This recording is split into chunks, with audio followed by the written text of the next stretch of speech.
శ్రీ మాత్రే నమః. అందరికీ నమస్కారం అండి. ఈరోజు మనం ప్రధానంగా తెలుసుకోబోయే విషయం తులారాశి వారి గురించిందండి. తులారాశి వారు మీరు అందంగా మాట్లాడే వ్యక్తిత్వం కలిగిన వారు. సమతుల్యంగా ఆలోచించేవారు. కానీ బుధవారం అక్టోబర్ 22, 2025 మీరు వినబోయే మాట మీ యొక్క హృదయాన్ని కదిలిస్తుంది. ఎవరో మీ ముందు నిలబడి ఆ మాటలు చెప్తారు. ఆ మాటలు విన్న క్షణంలో మీరు సిగ్గుతో తల దించుకునే పరిస్థితి కూడా వస్తుంది. ఏమి ఆ మాటలు? ఎవరు ఆ వ్యక్తి? ఎందుకు ఈరోజు మాత్రమే విశ్వం మీకు ఈ సందేశాన్ని ఇవ్వడానికి సిద్ధం చేసింది? అలాగే అసలు ఈరోజు ప్రత్యేకంగా మీ జీవితంలో జరగబోతున్న ఆ యొక్క సంభాషణలు ఏమిటి? ఇలా అన్ని విషయాలు కూడా ఈ వీడియోలో పూర్తిగా తెలుసుకుందాము. దయచేసి వీడియోని మాత్రం ఎక్కడా కూడా స్కిప్ చేయకుండా చివరి వరకు చూస్తేనే మీకు అసలు ఈరోజు ఏం జరుగుతుందనేది పూర్తిగా అర్థమవుతుంది. ఇక ఆలస్యం చేయకుండా వీడియోలో ముందుకు వెళ్ళినట్లయితే మరి తులారాశి చిత్తా నక్షత్రం 3, 4 పాదములు, స్వాతి నక్షత్రం 1, 2, 3, 4 పాదములు, అలాగే విశాఖ 1, 2, 3 పాదాల్లో జన్మించిన వారు మాత్రమే మనకు తులారాశి కిందకు రావడం జరుగుతుందండి. తులారాశి అంటేనే రాశి చక్రంలో 7వ రాశిగా ఉంటుంది. ఈ 7వ రాశి అయినటువంటి తులారాశి వారు, తులారాశి అంటే సమతుల్యత చాలా ఎక్కువగా ఉంటుంది. న్యాయంగా ఉండడానికి వీరెప్పుడూ కూడా తమ ఎంతో కృషి ప్రయత్నం చేస్తూ ఉంటారు. అలాగే వీరి యొక్క ప్రేమ చాలా ముఖ్యమైనటువంటిది అని చెప్పాలి. ఎందుకంటే ఇతరుల పట్ల ఈ యొక్క తులారాశి వారు ఎప్పుడు కూడా చాలా పాజిటివ్ వేలో ఆలోచిస్తూ ఉంటారు. ఇతరులను ఎప్పుడు తక్కువగా చూడాలని, తప్పుగా చూడాలని అనుకునే వ్యక్తులు కాదండి. వీరు ఏది చేసినా కూడా చాలా ప్రత్యేకమైన మైండ్ సెట్ చేస్తూ ఉంటారు. ఎందుకంటే వీరికి ప్రత్యేకంగా వీరి మనుషులను ఎంతో గౌరవించే స్వభావం కలిగిన వారు. కానీ తమ మనసు బాధపడినా కూడా కానీ బయటకు మాత్రం వీరు ఎప్పుడూ కూడా నవ్వుతూనే ఉండేటువంటి స్వభావం వీరి సొంతమనే చెప్పాలి.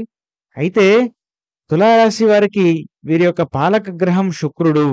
అందుకే వీరి జీవితంలో ప్రేమ, అందం, సంబంధాలు ప్రధానమైనటువంటి పాత్రను పోషిస్తాయి.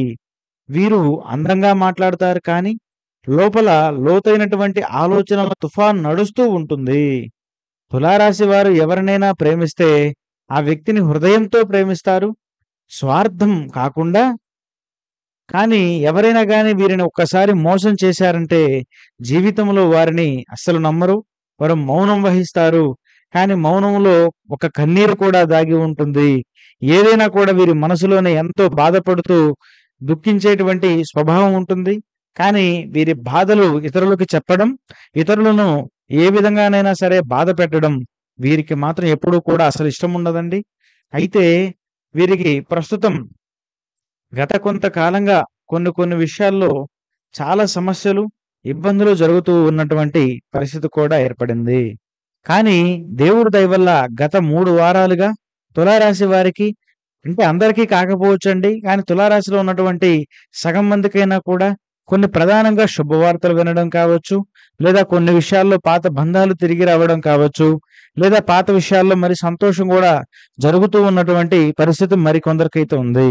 కానీ కొందరికైతే ఎన్నో విధాలుగా చెడు వార్తలు వినవలసి రావడం, అలాగే కొందరు వ్యక్తులను కూడా వీరు కోల్పోవడం కావచ్చు, లేదంటే కొన్ని స్నేహాలు కూడా దూరమైపోవడం కావచ్చు.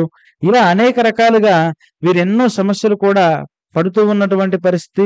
నేను అనుకున్నది దక్కకపోతుందా? నా కష్టానికి తగ్గినట్టు ఫలితం రాకపోతుందా?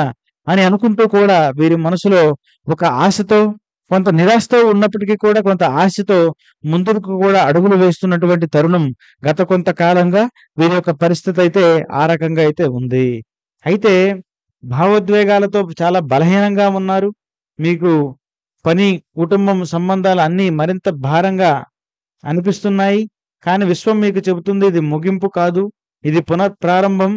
మీరు దూరంగా ఉంచినటువంటి వ్యక్తి ఇప్పుడు మీకు ఒక అప్రసిద్ధ జ్ఞానాన్ని తీసుకురాబోతున్నారు. అదే తక్షణం మీ జీవితంలోకి వెలుగునిస్తుంది. అయితే అసలు ఆ వ్యక్తి ఎవరని మనం ఒకసారి పూర్తిగా పరిశీలన చేసినట్లయితే మీరు వీరు మీరు ఒకప్పుడు హృదయంతో ప్రేమించినటువంటి వ్యక్తి కావచ్చు. లేదా మీపై విశ్వాసం పెట్టినటువంటి వ్యక్తి కావచ్చు. కానీ వారు విశ్వాసాన్ని నిలబెట్టుకోలేకపోయారు. ఇప్పుడు ఆ వ్యక్తి మీ ముందు నిలబడి శాంతంగా చెప్తారు, నేను మీతో తప్పు చూడలేను. మీరు దూరమయ్యారు. మీ యొక్క మాటలు విన్నటువంటి క్షణంలో మీరు సిగ్గుతో తల వంచుతారు. ఎందుకంటే ఆ మాటలు దుఃఖం లేదు, క్షమ క్షేమ ఉంది. ఆ క్షణమే మీ యొక్క ఈ రోజు ఆత్మను మోక్షం ఇస్తుందనే చెప్పాలి. అంటే మీకు మళ్ళీ ఒకసారి వివరంగా చెప్తాను.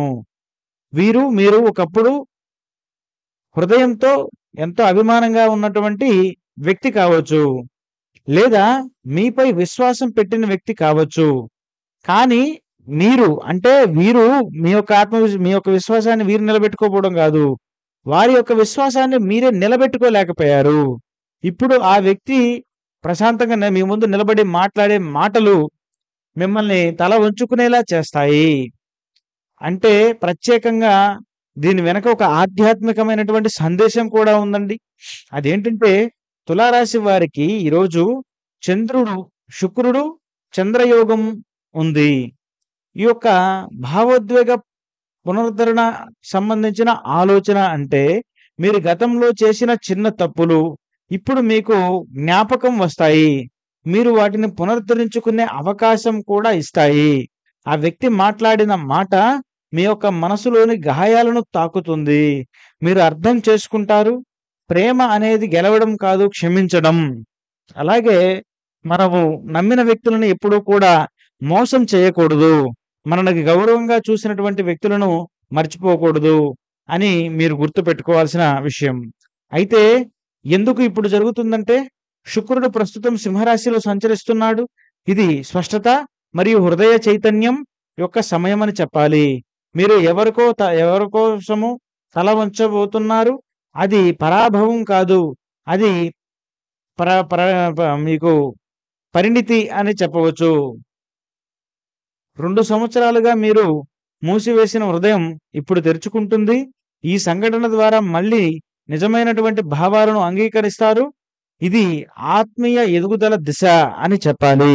అయితే దీనివల్ల మీ జీవితంలో కొన్ని ప్రత్యేకమైన మార్పులు కూడా రాబోతున్నాయి. మీ యొక్క సంఘటన మీ హృదయంలో గాయాలను నయం చేస్తుంది. మీరు మళ్ళీ పైకి విశ్వాసం పెట్టుకుంటారు. మీ యొక్క సంబంధాలు పునరుద్ధరించబడతాయి. మీరు ఎవరినైనా కోల్పోయానని అనుకుంటే ఆ బంధం తిరిగి జీవిస్తుంది. ఆర్థికంగా కూడా శుక్ర ప్రభావం వల్ల పాజిటివ్ ఫలితాలు వస్తాయి. మీ యొక్క పేరు, గౌరవం, మద్దతు అన్నీ తిరిగి వస్తాయి. కానీ గుర్తుంచుకోండి, ఈరోజు మీ యొక్క నిర్ణయం హృదయం కాకుండా ఆత్మీయతతో తీసుకోవాలి.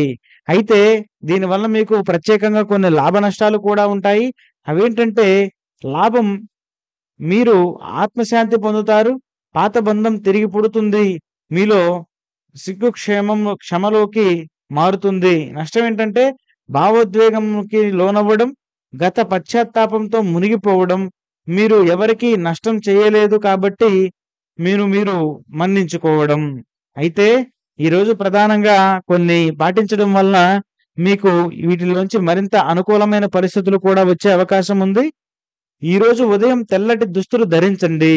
మీ ఇంట్లో దీపం వెలిగించి తులసి మొక్కకు నీరు పోయండి. శుక్రుడు శాంతి కోసం ఓం శుక్రాయ నమః మంత్రాన్ని 16 సార్లు జపించండి. ఎవరికైనా చిరునవ్వు ఇవ్వండి. అది ఆత్మీయ దానం అవుతుంది. ఈరోజు పెద్ద నిర్ణయాలు తీసుకోవద్దు, కానీ చిన్న క్షమాపణతో పెద్ద మార్పు కూడా తెచ్చుకోవడం చాలా మంచిది. అయితే ప్రధానంగా మీరు గుర్తుంచుకోవాల్సిన, మీకు ఇవ్వవలసిన ప్రధానమైన సందేశం ఏంటంటే తులారాశి వారు ఈరోజు మీరు విన్న మాటలు మీ జీవితాన్ని మార్చుతాయి. ఎవరో మీ ముందు నిలబడి మృదువుగా మాట్లాడతారు. మీరు సిగ్గుతో తల వంచుకునే పరిస్థితి వస్తుంది. కానీ ఆ సిగ్గు పరాభవం కాదు, అది ఒక ఆత్మ జాగరణ. విశ్వం మీకు చెబుతుంది, నీ హృదయం ఇప్పుడు స్వచ్ఛంగా ఉంది. క్షమ అనేది బలహీనత కాదు, అది ఒక మహాశక్తి. ఈ రోజు మీరు మౌనంగా తల వంచిన క్షణమే మీ కర్మకు ముగింపు, మీ శాంతికి ఆరంభం అనే విషయం మీకు చెప్తుంది. అయితే ఈ యొక్క ధైర్యం, మృదువుగా ప్రేరణతో ముందుకు సాగండి. ఎందుకంటే రేపటి సూర్యోదయం మీ యొక్క కళ్ళల్లో వెలుగుని ప్రతిబింబించే రోజు అవుతుంది. వీడియో నచ్చితే లైక్ చేయండి, షేర్ చేయండి, సబ్స్క్రైబ్ చేసుకోండి. మరొక వీడియోతో మళ్ళీ కలుద్దాం. అంతవరకు